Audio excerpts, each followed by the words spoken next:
Hello दोस्तों, स्वागत है आप सबका ललिता दहिया एकेडमी पे। आज हम चर्चा करने वाले हैं अग्निपथ योजना के बारे में। अग्निपथ योजना क्या है, इसके प्रोविजंस क्या हैं और देशव्यापी जो विरोध हो रहा है अग्निपथ योजना का, उस विरोध के कारण क्या है और कुछ समाधान क्या हो सकते हैं। हम इस पूरे विषय पे बहुत ही शानदार तरीके से चर्चा करने वाले हैं। तो फिर से स्वागत है आप सबका ललिता दहिया एकेडमी पे।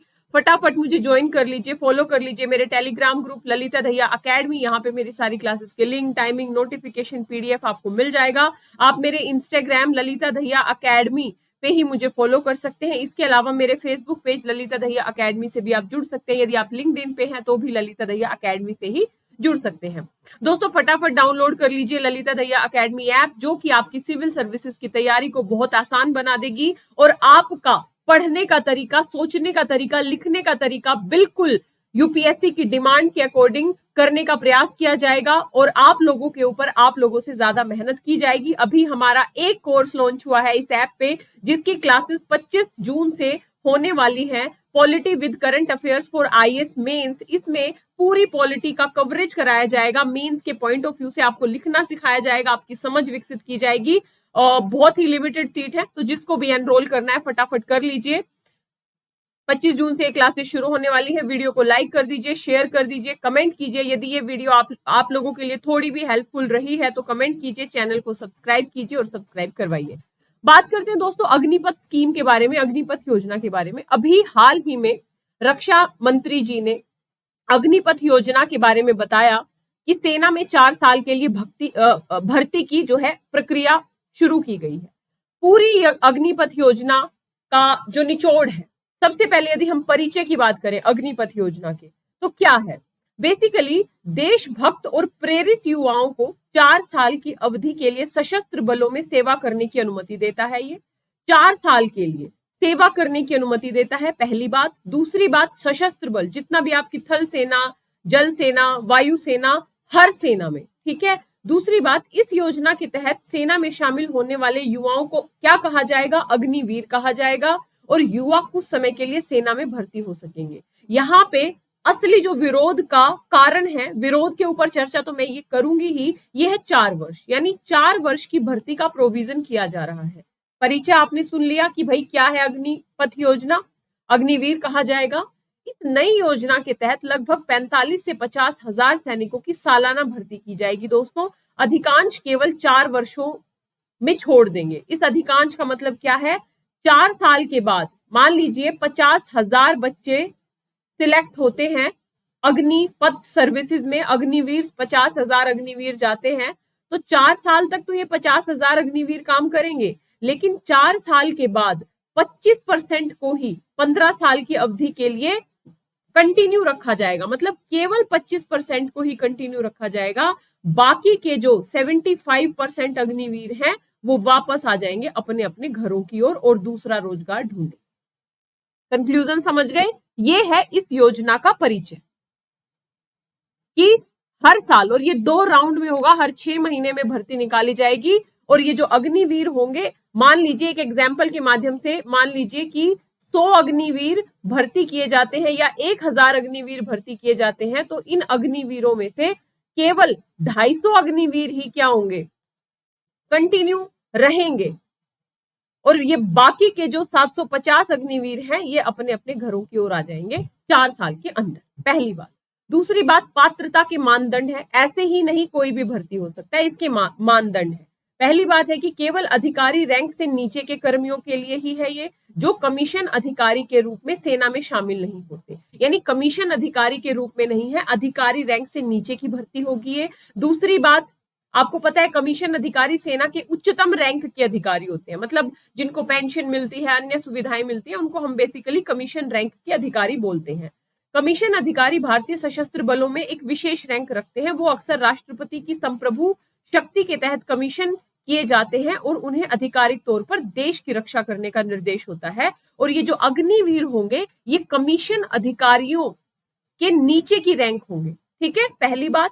दूसरी बात, इनके लिए एज का क्राइटेरिया सेट किया गया है दोस्तों। 17.5 साल से 21 साल की आयु के बीच के जो उम्मीदवार हैं वो ही आवेदन कर सकते हैं, यानी जिसकी एज 21 साल क्रॉस कर गई है वो इस जो भर्ती है इसके लिए पात्रता नहीं रखते हैं।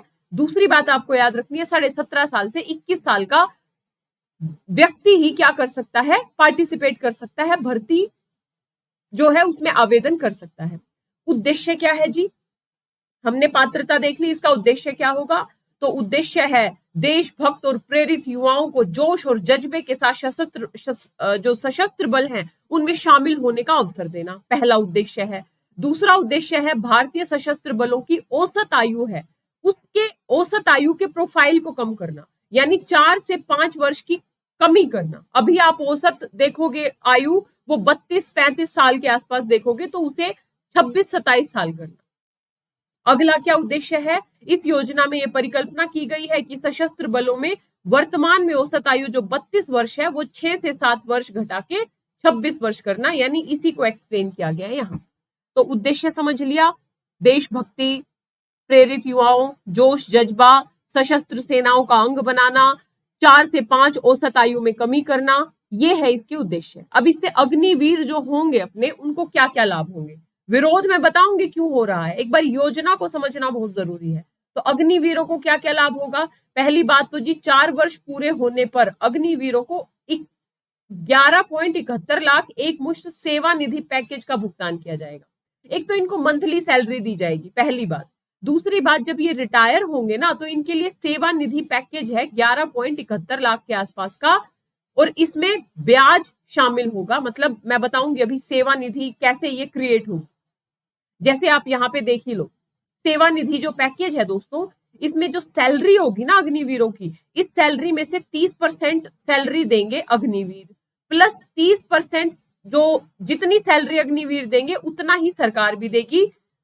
4 साल पूरे होने के बाद ये राशि लगभग 11.7 लाख रुपए होगी और इनकम टैक्स से छूट मिलेगी। यानी रिटायरमेंट पे 4 साल के बाद इनको लगभग 12 लाख के आसपास पैसे मिलेंगे, और ये सेवा निधि पैकेज ऐसे ऐसे डिवाइड होगा जो कि मैंने आपको बताया है। यदि डीपली कभी क्वेश्चन बने तो आप कर सकते हो यहां से। अगला लाभ क्या है? 4 साल के लिए, केवल 4 साल के लिए 48 लाख रुपए का जीवन बीमा कवर भी मिलेगा, याद रखिएगा। दूसरा लाभ क्या है? यदि कोई अग्निवीर शहीद होता है युद्ध में तो 1 करोड़ रुपए से अधिक की राशि उनको दी जाएगी, और यदि कोई अग्निवीर डिसेबल्ड हो जाता है, चोटिल हो जाता है, तो ऐसी कंडीशन में भी लगभग 40 लाख से ऊपर की 44 लाख के आसपास की मदद की बात की गई है।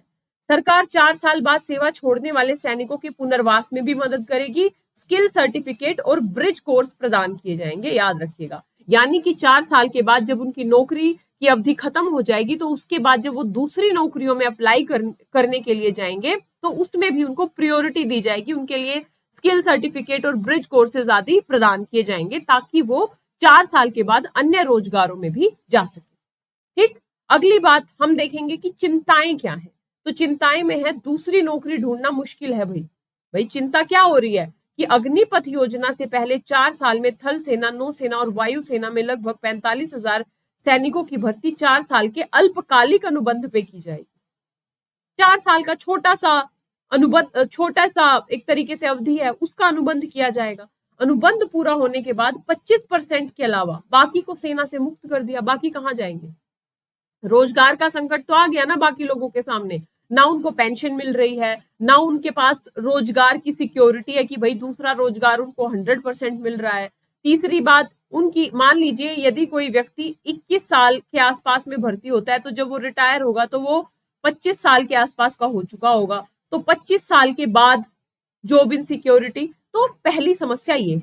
दूसरी समस्या है कि 4 साल के सेवा काल का मतलब होगा कि उसके बाद अन्य नौकरियां उनकी पहुंच से बाहर हो जाएंगी और 4 साल की अवधि पूरा करने वाले सैनिक पुनः सेवा के लिए पात्र नहीं होंगे, पुनः सेना में जाने के लिए पात्र नहीं होंगे। यानी सेना की नौकरी तो इनके हाथ से निकल गई और दूसरी नौकरियां पाना कठिन हो जाएगा। बेरोजगारी का आलम वैसे ही चरम पे है। तो एक दूसरी समस्या ये है।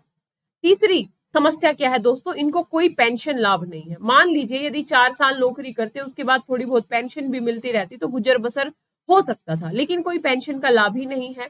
जो भी जवान होंगे कार्यकाल समाप्त होने पर मात्र 12 लाख के आसपास एक मुश्त राशि दी जाएगी, उन्हें कोई पेंशन प्राप्त नहीं होगी। अतः ऐसी स्थिति में अधिकांश के लिए अपने और अपने परिवार का भरण पोषण करने हेतु दूसरी नौकरी की तलाश करना मुश्किल होगा। देखिए, राष्ट्रभक्ति, देशभक्ति बहुत अच्छी बात है। हमारे जितने भी नौजवान मेहनत कर रहे हैं, आप कभी सुबह सुबह निकलोगे सड़कों पे तो सेना की भर्ती के लिए आपको दौड़ लगाते हुए मिलेंगे, इतना कठोर परिश्रम करते हैं।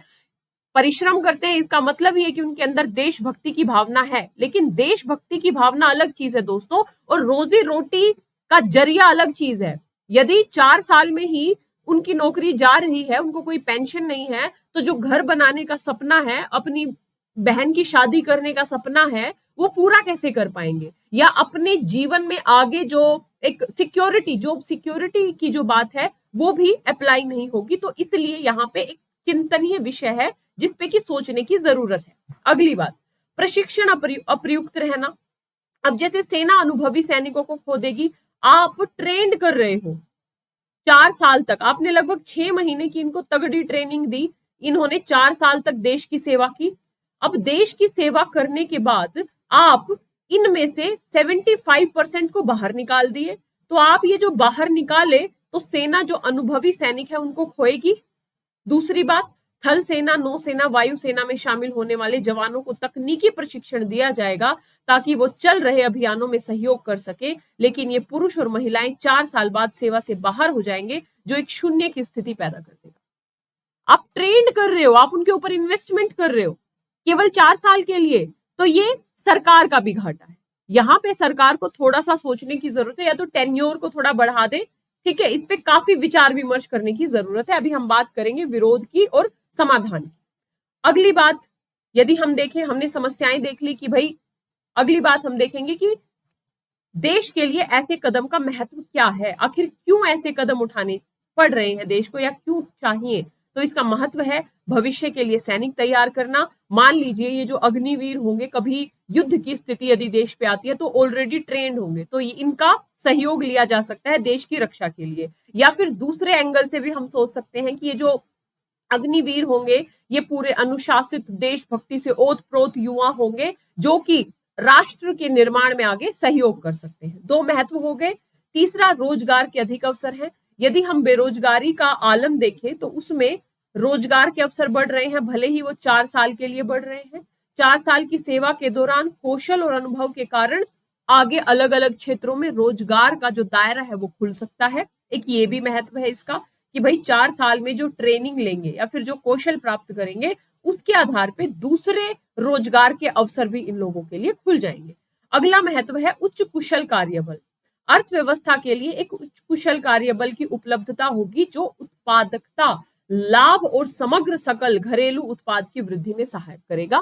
यानी जो एक स्किल्ड कार्य कुशल बल होगा, जो कि हमारे जो सकल घरेलू उत्पाद है उसकी वृद्धि में सहायता कर पाएगा। ये है जी हमारा क्या, अग्निपथ योजना।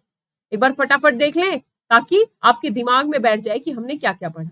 परिचय देखा, अग्निपथ योजना क्या है जी, तो 4 साल की अवधि के लिए अनुमति है, अग्निवीर कहा जाएगा। 4 वर्षों के लिए इनकी नियुक्ति होगी और 25% को कंटिन्यू कर लिया जाएगा, 75% को घर भेज दिया जाएगा। पात्रता मानदंड है कि भाई जो कमीशन रैंक के अधिकारी हैं उनसे नीचे के लेवल पे भर्ती होगी। 17.5 से 21 वर्ष ही क्राइटेरिया है। उद्देश्य है देशभक्त और प्रेरित युवाओं का एक तरीके से सशस्त्र बल में शामिल करना। 4 से 5 वर्ष जो औसत प्रोफाइल है उसमें कमी आने की उम्मीद है। अभी 32 वर्ष है तो 26 वर्ष हो जाएगी। और लाभ क्या होगा, तो इनको एक मुश्त राशि मिल रही है लगभग 12 लाख की। 48 लाख रुपए का जीवन बीमा मिल रहा है। यदि शहीद होते हैं तो 1 करोड़ की व्यवस्था है। यदि दुर्घटना कुछ होती है, कोई शारीरिक अपंगता आती है, तो ऐसी कंडीशन में लगभग 40 लाख के आसपास का लाभ दिया गया है। और जो नौकरी छोड़ेंगे उनको सर्टिफिकेट दिया जाएगा और पुनर्वास में मदद की जाएगी, यानी रोजगार ढूंढवाने में मदद की जाएगी। ये हमने देखा किसको, अग्निवीरों को ये लाभ होंगे जी। सेवा निधि पैकेज मैंने आपको बता दिया कि भाई टोटल जो इनकम है उसका 30% अग्निवीर देंगे, उतना ही सरकार देगी और ये पैसा जमा होता रहेगा। लगभग 12 लाख की एक मुश्त राशि मिलेगी जिसके ऊपर कोई इनकम टैक्स नहीं लगेगा। चिंताएं क्या है, तो दूसरी नौकरी ढूंढना मुश्किल है जी। अगली बात है कि कोई पेंशन का लाभ नहीं है जी। और प्रशिक्षण अप्रयुक्त रहना, यानी सेना अनुभवी सैनिकों को खो देगी। और इसका महत्व है भविष्य के लिए सैनिक तैयार करना, रोजगार के अधिक अवसर मिलेंगे और उच्च कुशल कार्यबल होगा। ये तो थी जी अग्निपथ योजना। अब इसका चारों ओर विरोध हो रहा है। और याद रखिएगा दोस्तों, जब आप एग्जाम के पॉइंट ऑफ व्यू से देखोगे तो आपको इसी तरीके से सोचना है कि भाई ये योजना है, ये इसके प्रोविजन है, ये लाभ होंगे, ये हानियां होंगी, और ये विरोध हो रहा है तो ये क्यों हो रहा है और उसके समाधान क्या क्या हो सकते हैं। तो अब हम विरोध देखेंगे। आप जगह जगह देखोगे कि रेलवे ट्रैक्स जाम किए गए हैं, आगजनी हो रही है, ठीक है, अनिश्चितकाल धरना प्रदर्शन लेके जगह जगह पे स्टूडेंट है जो सड़कों पे हैं। आखिर इतना विरोध क्यों हो रहा है अग्निपथ योजना का? तो उसके रीजंस को समझना जेन्युइनली बहुत जरूरी है। पहली बात तो 2 साल से ना सेना की भर्ती नहीं निकली है। आप ये देखेंगे कि कोरोना के कारण 2 साल से सेना की भर्ती नहीं निकली, लेकिन ये अपने आप में थोड़ा सा सोचनीय विषय जरूर है। एक नागरिक के नाते हमको ये बात बोलनी चाहिए, ठीक है। अब जो बंदा, जो बच्चा, जो स्टूडेंट दिन रात मेहनत कर रहा है सेना के लिए कि भाई सेना की भर्ती आएगी आएगी, और वो हो गया है 21 साल प्लस, यानी वो इस अग्निवीर अग्निपथ योजना में भी पार्टिसिपेट नहीं कर पाएगा क्योंकि वो 21 साल से ज्यादा का हो गया है। अब वो जाए तो कहां जाए? तो ऐसे बच्चे विरोध नहीं करेंगे तो क्या करेंगे? यानी कितने जो युवा हैं वो ओवर एज हो गए हैं, और आप परमानेंट भर्ती तो लाए नहीं, ऊपर से आप अग्निपथ योजना ले आए जिसके कारण कितने सारे बच्चे बेरोजगार हो गए। तो पहला विरोध इसी मुद्दे पे हो रहा है। दूसरा विरोध का कारण है टूर ऑफ ड्यूटी। पता होगा कि 4 वर्ष के लिए ही सेना में जाना है। जब एक व्यक्ति को पता है कि भाई 4 साल ही काम करना है, तो फुल डेडिकेशन की समस्या आएगी कि नहीं आएगी? फुल डेडिकेशन की समस्या भी आएगी, क्योंकि वो जो 4 साल का टेन्योर होगा ना, स्थायी तो है नहीं। उसके बाद क्या करना है, आधा फोकस इसी बात पे रहेगा कि भाई उसके बाद क्या करना है, कौन सी नौकरी में जाना है, थोड़ी बहुत तैयारी उसकी भी कर ले। तो ये वास्तव में समस्या है, टूर ऑफ ड्यूटी है। तो फुल डेडिकेशन की समस्या यहाँ पे आएगी, क्योंकि 75 को पता होगा ना, हालांकि वो कौन से 75 होगा ये तो बाद में तय होगा, लेकिन मैक्सिमम बच्चों को तो ये पता होगा कि भाई भविष्य नहीं है, कभी भी 4 साल के बाद हम जा सकते हैं। तो डेडिकेशन की समस्या। तीसरा विरोध, सरकार का ये कहना है कि 4 वर्षों में अनुशासित युवाओं को तैयार करेंगे तो 21 वर्ष बाद वह अन्य रोजगार कर सकेंगे। हम युवाओं को तैयार करेंगे, हम उनको स्किल्ड सर्टिफिकेट और ये सब देंगे। छात्रों का ये कहना है कि 4 साल में क्या स्किल डेवलपमेंट प्रोग्राम, क्या स्किल डेवलपमेंट की ट्रेनिंग दे दोगे कि हम अन्य रोजगार के योग्य हो जाएंगे, अन्य प्राइवेट नौकरियों या फिर अन्य सरकारी नौकरियों के योग्य हो जाएंगे? ऐसा क्या आप हमें स्किल्ड सिखाओगे? एक तरीके से 4 वर्ष के बाद रोजगार की हमारी कोई गारंटी नहीं है, और ऊपर से हम अभी तैयारी करके सेना में जाएं और 4 साल बाद फिर घर आ जाएं। तो फिर विरोध का एक कारण ये भी है। अगला कारण है कि भाई 25% को तो आप कंटिन्यू कर रहे हो, इसका क्राइटेरिया क्या होगा? तो अनिश्चितता की स्थिति रहेगी। तो भाई क्राइटेरिया बताइए, आप किस क्राइटेरिया पे इन 25% को एक तरीके से परमानेंट कर रहे हो, और जो 75% को निकालोगे उनका क्राइटेरिया क्या होगा? यहीं पे एक मुद्दा ये सोचने का है कि एक बात बताइए, आपने 100 में से 25 लोगों को रख लिया और 75 लोगों को 100 में से बात हो रही है, यानी 75% को आपने निकाल दिया। जब आप इनको यहां से निकाल रहे हो, तो फिर जब ये यहां के लिए अनफिट हैं, तो फिर ये पुलिस के लिए या अर्धसैनिक बलों के लिए या दूसरी नौकरियों के लिए कैसे फिट हो जाएंगे? जब ये यहाँ के लिए अनफिट है, तो ये द्वैधा भाव भी आपको दिखेगा। भाई सेना इंपॉर्टेंट है तो पुलिस भी तो इंपॉर्टेंट है, अर्धसैनिक बल भी तो इंपॉर्टेंट है, दूसरे क्षेत्र भी तो इंपॉर्टेंट है। जब यहीं पे ये अनफिट हो गए तो दूसरे क्षेत्रों में कैसे फिट हो जाएंगे? एक अगला विरोध का रीजन ये भी है। अगला विरोध हो रहा है कि भाई ये कुछ नहीं, मतलब ये मैं नहीं बोल रही हूँ, ये छात्र बोल रहे हैं, धन बचाने का फॉर्मूला है। सरकार पे पेंशन की जिम्मेदारी नहीं रहती। यदि इस तरीके की योजनाएं आती हैं तो आपको पेंशन तो देनी नहीं है। तो छात्र ये कह रहे हैं कि भाई कुछ नहीं, आपका पेंशन बचाने का विरोध है। इनफैक्ट छात्र तो यहां तक कह रहे हैं कि भाई देश के सैनिक देश के लिए लड़ते हैं, मरते हैं, रक्षा करते हैं, ठीक है, और आप इस तरीके की योजनाओं के माध्यम से उनकी इनसिक्योरिटी लाके कहीं ना कहीं गलत कर रहे हैं। छात्रों का ये तर्क है, तो विरोध हो रहा है इसका व्यापक। अगली बात है कि 4 साल देश की सेवा करने के बजाय अगली, जो कि मैंने पॉइंट बताया, डेडिकेशन ही नहीं है, उनको पता है 4 साल बाद जाना है, तो वो क्या करेंगे? ईमानदारी से नौकरी करने के बजाय अगली नौकरी की चिंता रहेगी, 4 साल बाद क्या करना है इसकी तैयारी पे ज्यादा ध्यान लगाएंगे। तो डेडिकेशन जैसे ही कम होगा तो फिर आपकी सेनाओं की परफॉर्मेंस अपने आप कम हो जाएगी। ठीक, अगला विरोध का मुद्दा ये है। अगला जब सबसे इंपॉर्टेंट मुद्दा है दोस्तों, जो हमारा ग्रामीण भारत है, हमारी सेना में आप जो देखोगे ग्रामीण क्षेत्र से जो युवा है उनकी रोजगार का एक सबसे बड़ा माध्यम है। जो शहीद होते हैं वो ग्रामीण भारत के जो लोग हैं, जो जो बच्चे हैं वो शहीद होते हैं। छोटे छोटे 18, 19, 20 साल के बच्चे शहीद हो जाते हैं। तो इस चीज को आप देखिए तो ग्रामीण युवाओं के रोजगार का एक बड़ा माध्यम है। यदि सेना में नौकरी कम है और यदि इस तरीके का पैटर्न आप ले आए कि ना तो पेंशन है ना रेगुलरिटी है, तो फिर क्या होगा? ग्रामीण युवाओं के रोजगार पर सबसे ज्यादा नकारात्मक असर पड़ेगा। सबसे ज्यादा नकारात्मक असर पड़ेगा ग्रामीण युवाओं के रोजगार पर। तो इसलिए भी जो ग्रामीण छात्र हैं इसका भरपूर विरोध कर रहे हैं। अगली बात है, जो हम ये कहें कि भाई जो एनसीसी कैडेट्स को आप प्रशिक्षण देते हो उन्हीं को अग्निवीर घोषित कर दो ना, अलग से कानून बनाने की, अलग से ये प्रोसेस लाने की क्या जरूरत है? ठीक, अगला एक बोल सकते हैं हम कि अग्निवीरों के अतिरिक्त परमानेंट कमीशन की भर्ती की जानकारी नहीं दी। जो ये प्रेस कॉन्फ्रेंस हुई कि भाई ठीक है हम ऐसा कर रहे हैं, हम ये अग्निवीर प्रोग्राम भी ला रहे हैं और इसके साथ साथ सेना में हम बढ़िया भर्ती भी निकाल रहे हैं। तो ठीक है, हम भर्ती की भी तैयारी करते हैं और इसमें भी जिसकी भर्ती में नहीं होती हम यहाँ पे भी ट्राई कर लेते। लेकिन आपने तो परमानेंट कमीशन की बात ही नहीं की। तो क्या अग्निवीर योजना को छात्रों के साथ केवल 4 साल का एग्रीमेंट मान लिया जाए? तो इस आधार पे भी विरोध हो रहा है कि आप सेना का जो परमानेंट एक नौकरी का एक वो था उसको आप शामिल करो। और याद रखिएगा, ये जो सड़कों पे उतरे हुए हैं जो युवा हैं, इनको देश विरोधी मत बोल देना। ये सेना में जाने के लिए तत्पर हैं, ठीक है, देश की सेवा करने के लिए तत्पर हैं। तो जब हक की बात होती है, हालांकि मैं अभी बताऊंगी कि विरोध करने का ये तरीका गलत है। आप यदि असहमत है सरकार की नीतियों से, सरकार की किसी पॉलिसी से असहमत है, तो आप विरोध कीजिए, बिल्कुल आपको लोकतंत्र में अधिकार है। आप असहमति जताइए, बिल्कुल लोकतंत्र में अधिकार है, लेकिन तरीके से, ठीक है, इस तरीके के जो माध्यम है उनको अपनाना गलत है। हम बात करेंगे। तो अगला विरोध इस मुद्दे पे भी हो रहा है, भाई आप परमानेंट कमीशन की जगह पे 4 साल का एग्रीमेंट ले आए। अगला तर्क ये है कि कई देशों की सेनाओं में, जैसे सरकार बोल रही है कि भाई, या कई लोग बोलेंगे कि भाई बहुत सारे देशों की सेनाओं में अनिवार्य भर्ती का प्रोविजन है, जैसे इजराइल है, जैसे साउथ कोरिया है, जैसे रशिया है।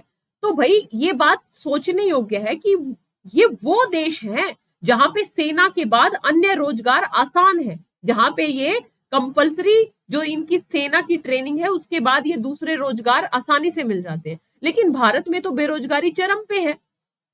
अब ऐसे में 4 साल बाद एक व्यक्ति नौकरी करके आ गया, उसके पास कोई दूसरी जॉब नहीं है और जॉब मिलने की संभावना भी कम है, तो फिर वो सेना की तैयारी करेगा या फिर ऐसी परीक्षा की तैयारी करेगा कम से कम जिसमें जॉब सिक्योरिटी ज्यादा हो। ठीक है, तो एक मुद्दा ये भी है। अगली बात हमको ध्यान रखनी है दोस्तों, रूरल इकोनॉमी प्लस रोजगार प्लस देश की सुरक्षा, ये तीनों आपस में जुड़े हुए मुद्दे हैं। यदि आप भावनाओं से नहीं चलना है, मुद्दों से चलना है, यदि आप देश की सुरक्षा की बात करते हो ना, तो बहुत बढ़िया बात है। आपको राष्ट्र की एकता अखंडता के लिए हमेशा तत्पर रहना चाहिए, देश के एक अच्छे नागरिक होने के नाते। लेकिन केवल इससे काम नहीं चलेगा, आपको रोजगार की सिक्योरिटी की भी जरूरत होती है और आपको रूरल इकोनॉमी को भी जोड़ते हुए चलना पड़ेगा, क्योंकि हमारी रूरल, खासकर जो ग्रामीण भारतीय युवा है, उनके लिए सेना एक बहुत बड़ा माध्यम होती है रोजगार का। और यदि आप उनसे रोजगार की परमानेंसी को छीनोगे तो फिर खाली देश की सुरक्षा और राष्ट्र की एकता अखंडता के नाम पे काम नहीं चलेगा। आपको कम से कम रोजगार की स्टेबिलिटी, रोजगार की सिक्योरिटी इन लोगों को देनी पड़ेगी, ठीक है, ताकि गरीब से गरीब बच्चा भी सेना में जाके देश की रक्षा भी कर सके और अपना घर भी बना सके, बहन की शादी भी कर सके और बूढ़े माँ बाप का इलाज भी करवा सके। ठीक है, तो याद रखिएगा, मतलब इस आधार पे भी विरोध हो रहा है। अगली बात है, सरकार बोल रही है कि इसमें सेना की औसत आयु कम हो जाएगी। जी, जो अभी 32 साल है ना औसत आयु, ये घट के 26 हो जाएगी। तो छात्रों का ये कहना है कि सरकार जी ये बताइए, क्या 30 वर्ष का जो व्यक्ति है वो युवा नहीं है क्या? क्या 30 वर्ष के व्यक्ति ने जो अनुभव हासिल किया है, जो ट्रेनिंग हासिल किया है, उसे आप युवा नहीं मानते? क्या 30 वर्ष का व्यक्ति राष्ट्र की रक्षा करने में सक्षम नहीं है क्या? तो ये इस पॉइंट पे भी छात्र सरकार का विरोध कर रहे हैं।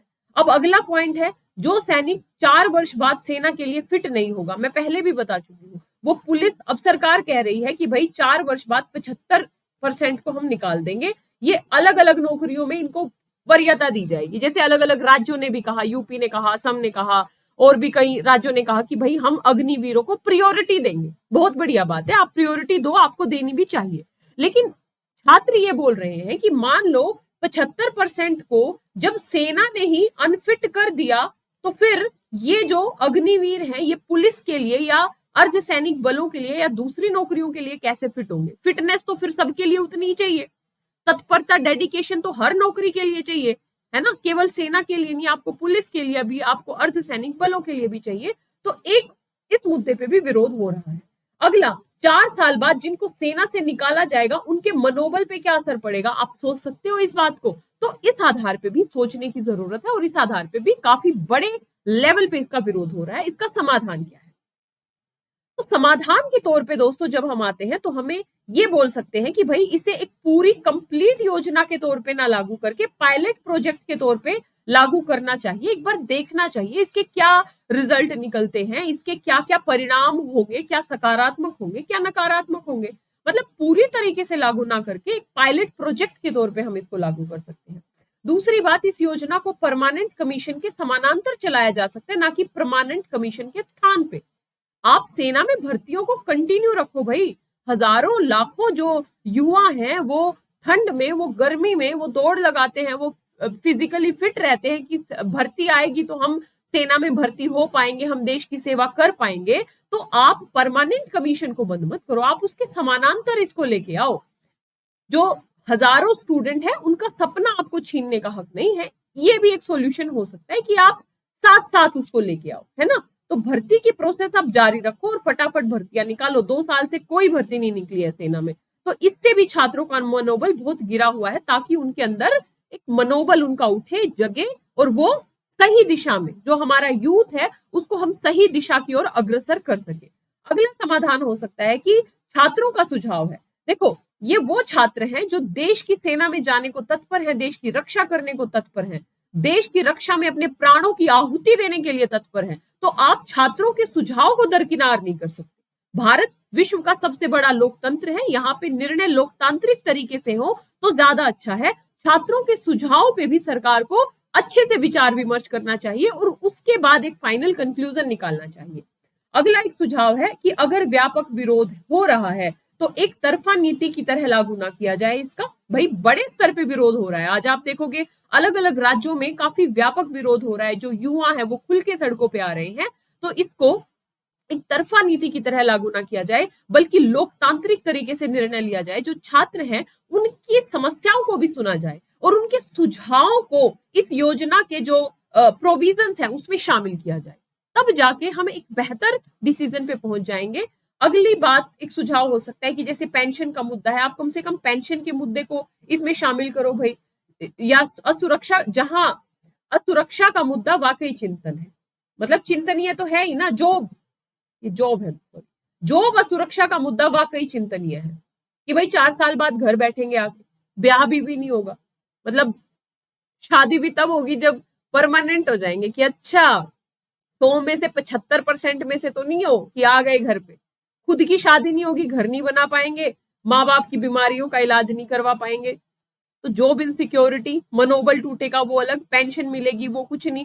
तो ये वाकई चिंतनीय बात है, इसके ऊपर सरकार को बैठ के विचार करना चाहिए। हमारे पास बहुत बड़ा थिंक टैंक है और हमारी सरकार जन कल्याणकारी सरकार है, तो उसे थोड़ा सा इस विषय पे जरूर सोचना चाहिए। अगली बात, छात्रों को ये समाधान मैं अपनी तरफ से बोलना चाहूंगी कि छात्रों को भी इस बात का ध्यान रखना जरूरी है दोस्तों कि लोकतंत्र में सरकार की नीतियों पर असहमति और विरोध का अधिकार है, बिल्कुल अधिकार है। आप विश्व के सबसे बड़े लोकतंत्र में रह रहे हो, यदि आप किसी बात से सहमत नहीं हो तो आपको असहमत होने का भी अधिकार है और आपको विरोध करने का भी अधिकार है। लेकिन दोस्तों ये जो असहमति और ये विरोध है, ये शांतिपूर्ण तरीके से होना चाहिए। हम गांधी के देश में रहते हैं, ये गांधी की धरती है, गांधी जी की धरती है, तो हमें यदि विरोध भी करना है, हमें यदि असहमति भी जतानी है, तो हमें शांतिपूर्ण असहमति जतानी चाहिए, हमें विरोध शांतिपूर्ण तरीके से जताना चाहिए, ताकि लोकतांत्रिक तरीके से अपनी बात को सरकार के सामने रखा जा सके और सरकार भी लोकतांत्रिक तरीके से उस बात को माने और जो समस्याएं हैं उनका समाधान करे। तो मोटे तौर पे होप आपको अग्निपथ योजना क्या है, क्यों है, इसके उद्देश्य क्या है, अग्निवीरों को क्या लाभ होंगे, इसके क्या क्या इसकी चिंताएं हैं, क्या क्या इस योजना का महत्व है, और ये जो व्यापक विरोध हो रहा है पूरे देश भर में, इस विरोध के कारण क्या है और इसका समाधान क्या हो सकता है। आप यदि यूपीएससी या पीसीएस या किसी भी तैयारी के एस्पिरेंट है, आपको इन्हीं दिशाओं पे विरोध करना चाहिए। बाकी पॉलिटिकल बातों में हमें ना तो पढ़ना है और ना ही पढ़ना चाहिए, एक एस्पिरेंट होने के नाते। ठीक है, होप आपको आज का वीडियो अच्छा लगेगा। यदि आपको ये पहल अच्छी लग रही है कि हम इस तरीके के टॉपिक्स पे एक भरपूर डिस्कशन कर ले जिससे हमारा कोई पहलू छूटे ना, तो कमेंट जरूर कीजिएगा, वीडियो को लाइक कर दीजिए, शेयर कर दीजिए, चैनल को सब्सक्राइब कीजिए और सब्सक्राइब करवाइए और जुड़िए ललिता दहिया अकेडमी चैनल से और डाउनलोड कीजिए ललिता दहिया अकेडमी ऐप। यहाँ पे 25 जून से आपके लिए पॉलिटी विद करंट अफेयर्स का कोर्स आ रहा है, इसको परचेज कीजिए। निश्चित तौर पे आप फर्क देखेंगे आने वाले 1-2 महीने में अपनी सोचने के लेवल पे, अपनी अवधारणात्मक समझ और अपने लिखने के तरीके पे, और एग्जाम ओरिएंटेड तैयारी करनी है। बाकी जुड़िए मेरे Telegram channel Lalita Dahiya academy से। तो दोस्तों स्वस्थ रहिए, मस्त रहिए और पढ़ते रहिए, पॉजिटिव रहिए, सकारात्मक रहिए। जय हिंद, जय भारत, ऑल द बेस्ट।